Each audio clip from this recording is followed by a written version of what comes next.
Hi friends, welcome to my case informative channel. ಯಾರಾದರೂ ನನ್ನ ಚಾನಲ್ನ ಸಬ್ಸ್ಕ್ರೈಬ್ ಮಾಡ್ದಲ್ಲಿ ನೋಡ್ತಾ ಇದ್ರೆ ಪ್ಲೀಸ್ ಒಂದು ಸಬ್ಸ್ಕ್ರೈಬ್ ಮಾಡ್ಕೊಳ್ಳಿ. ನಾವು ಚಾಕ್ಲೇಟ್ ಐಸ್ ಕ್ರೀಮ್ನ ಸುಲಭವಾಗಿ ನಾವು ಮನೆಯಲ್ಲಿ ಮಾಡ್ಕೊಬೋದು. ಇವಾಗ ಬೇಸಿಗೆ ಕಾಲ ಅಲ್ವಾ, ಯಾವಾಗ ಬೇಕೋ ಅವಾಗ ತಿನ್ಕೋಬೋದು. ಇದನ್ನು ಟೇಸ್ಟಿಯಾಗಿರುತ್ತೆ, ಮಾಡೋದಂದ್ರೆ ತುಂಬಾ ಸುಲಭ.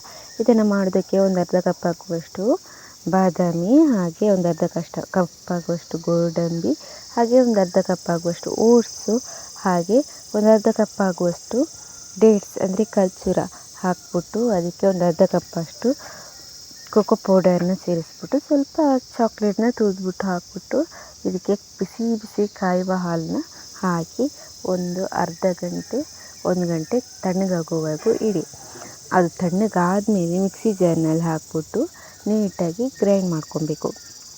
ಗ್ರೈಂಡ್ ಮಾಡಿರೋದನ್ನ ಒಂದು ಪಾತ್ರೆಯಲ್ಲಿ ಹಾಕ್ಕೋಬೇಕು. ನಾವು ಯಾವುದರಲ್ಲಿ ಫ್ರೀಸ್ ಮಾಡ್ತೀವಿ ನೋಡಿ, ಅದು ಪಾತ್ರೆಯಲ್ಲಿ ಹಾಕ್ಬಿಟ್ಟು ಮೇಲ್ಗಡೆ ಪ್ಲಾಸ್ಟಿಕ್ ಕವರ್ ಮುಚ್ಚಿಬಿಟ್ಟು ನಾವು ಫ್ರೀಝರಲ್ಲಿ ಇಟ್ಟರೆ ಆಯಿತು. ಇದರ ಮೇಲ್ಗಡೆ ಚಾಕೋ ಚಿಪ್ಸ್ ಅಥವಾ ನಾವು ಚಾಕ್ಲೇಟ್ನ ತುರಿದ್ಬಿಟ್ಟುನಾದರೂ ಹಾಕೊಬೋದು. ಪ್ಲಾಸ್ಟಿಕ್ ಕವರ್ನಿಂದ ಮುಚ್ಚಿಬಿಟ್ಟು ಅದರ ಮೇಲ್ಗಡೆ ಏನಾದರೂ ಟೈಟಾಗಿರೋದನ್ನ ಮುಚ್ಚಿಬಿಟ್ಟು ಫ್ರೀಝರಲ್ಲಿ ಓವರ್ ನೈಟ್ ಇಟ್ಟರೆ ಆಯಿತು. ಸೂಪರ್ ಟೇಸ್ಟಿಯಾಗಿರುವಂತಹ ಚಾಕ್ಲೇಟ್ ಐಸ್ ಕ್ರೀಮ್ ರೆಡಿಯಾಗಿರುತ್ತೆ. ಇದು ಟೇಸ್ಟಿಯಾಗಿರುತ್ತೆ. ನಾವು ಒಂದು ಸಲ ಮಾಡಿಟ್ರೆ ಆಯಿತು. ಜಾಸ್ತಿ ಕ್ವಾಂಟಿಟಿನಲ್ಲಿ ಮಾಡಿಟ್ರೆ ಯಾವಾಗ ಬೇಕೋ ಅವಾಗಾದರೂ ತಿನ್ಕೋಬೋದು. ಟೇಸ್ಟಿಯಾಗಿರುತ್ತೆ. ನೀವು ಟ್ರೈ ಮಾಡಿ.